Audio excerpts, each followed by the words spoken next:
Ensuite, le frère Ashbert va partager un beau témoignage qui parle de une sur qui était Thérèse courageuse ce moment-elle. Cest graisse son courage. Qu'en fin de compte, le pré-Clest l'a grandement béni.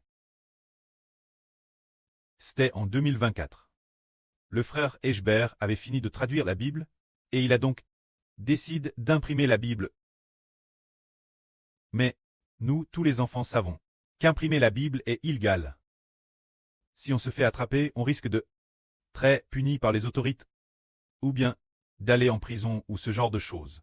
Pendant ce processus, ne sachant pas quoi faire, le frère Ashbert ne trouvait pas d'imprimerie correspondante, ni de convenable. Alors, ce moment-elle, une sur Cest lève et a dit, « Frère Ashbert, je vais le faire, c'est moi qui le ferai. » Alors, elle l'a fait avec joie. Plus tard, elle a part de cela. Quelqu'un, un fonctionnaire qu'elle connaissait. Alors, ce fonctionnaire a eu Thérèse peur, et a dit, « Si tu fais A, tu iras sûrement en prison. » Pourtant étant d'âne, toutes sortes de choses.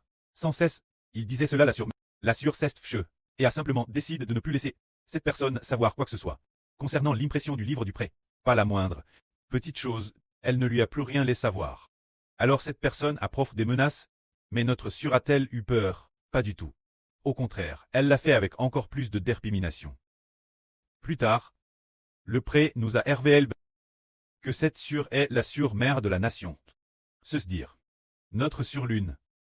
La sœur reine, pour quelle raison? Pour le royaume de Dieu. Ceux qui prennent des risques sont bénis, on peut. Pour le royaume de Dieu, cette sœur a compris, notre sœur mère de la nation a compris. Que faire, cela était juste.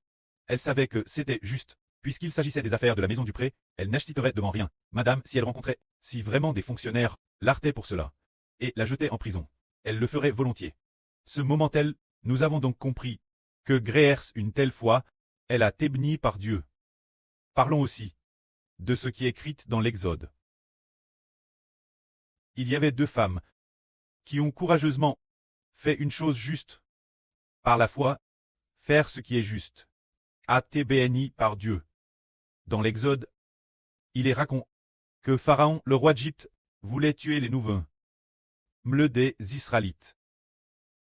Mais, Pharaon en a parlé deux sages-femmes exigeant d'elle, en disant, si lors de l'accouchement, vous voyez que c'est une fille, laissez-la vivre, mais si c'est un garçon, vous les jetez dans le Nil. Et donc, ces deux femmes, elles ne voulaient pas tuer le peuple de Dieu. Bien qu'il s'agisse de garons la naissance, elles leur ont la vie sauve. Ensuite, le Pharaon les a interrogés, fait venir ces deux femmes, et leur a demandé, pourquoi n'avez-vous pas tué les garons des Hébreux? Alors, ces deux femmes ont dit, les femmes Hébreux sont TRS vigoureuses. Avant madame que nous les sages-femmes n'arrivions, elles ont DJ accouche. C'est pourquoi nous n'avons pas pu tuer leurs garons. Quelle a été la fin de l'histoire?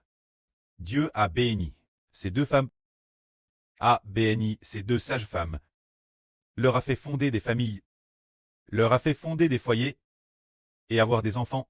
C'est ainsi que c'est écrit dans la Bible. Alors, tous ceux d'entre nous qui ont de la justice, selon la volonté du pré-Clest et du Seigneur. Ce qui est juste, ce que l'on fait pour la volonté du pré et du Seigneur, les choses faites pour cela, sont toutes justes. Pour la justice, nous devons nous lever courageusement. Aujourd'hui, nous disons, ensuite, nous devons traduire dans plus de langues, pour diffuser la vérité, la publier dans plus de pays. Si c'est le cas, nos frères et sœurs sont-ils comme ceux de l'Antiquité? Comme ces deux sages-femmes de l'Antiquité, qui ont et résistent courageusement au Pharaon, sans peur, sans craindre de perdre la tête, et ont été bénies par Dieu la place. Les frères et sœurs sont-ils courageux? Comme notre sœur mère de la nation, qui pourrait être persécutée par les dirigeants, ou bien jetée en prison. Mais elle ne recule devant rien. Elle a dit, si l'on souffre pour le nom du Seigneur, on est béni. Si les frères et sœurs ont cet tas d'esprit, et disent courageusement, je le veux pour la volonté du Seigneur, je le veux, madame, si je devais y perdre la tête, je le veux.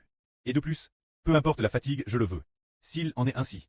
Comment le pré, qui a autrefois béni ces deux sages-femmes, va maintenant bénir notre sœur mère de la nation, et de la madame manière, bénira également ceux qui ressemble la sûre mère de la nation et aux deux sages-femmes.